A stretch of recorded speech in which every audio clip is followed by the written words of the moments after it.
मी डॉक्टरांनी जी काही पत्रिका काढलेली ती पण फार बारकाईने बघत होतो, परंतु नंतर माझ्या लक्षात आलं की आपण नेत्रालय आणि रेटिना सेंटरच्या उद्घाटनात जातो, त्या पत्रिका जर असेल तर मागचं पान बघा, तर त्यांनी का अक्षर बारीक काढली, ही अक्षर वाचता ज्याला येतील त्याचे डोळे एकदम डोक्याने सांगत की ही अक्षर वाचून दाखवा, जो वाचून दाखवेल त्याला दवाखान्यात जायची गरज असते. अशा पद्धतीचं डॉक्टर मी बारकाईने बघत असतो. मागाशी पण मला म्हणले नाही नाही दादा तुम्हाला घाई आहे मला माहिती आहे, परंतु माझ्या आई वडिलांचा सत्कार करायचा. मला वाटलं डॉक्टर आता सत्कार करताना छानशी शाल छानसं काहीतरी आणतील. ते टॉवेल असतो ना तो मोठा असतो, टॉवेल देखील आपण आग पुसतो तो मोठा असतो.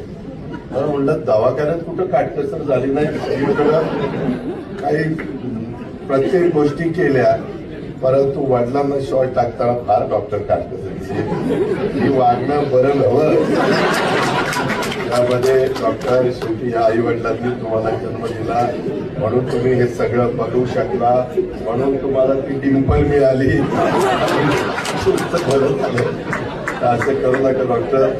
बाकीचे मला म्हणतातच की ह्याला बोलवायचं म्हणजे काय बोलायला सांगता येत नाही, पण मी काय बोलत असतो, चुकीचं बोलत नाही.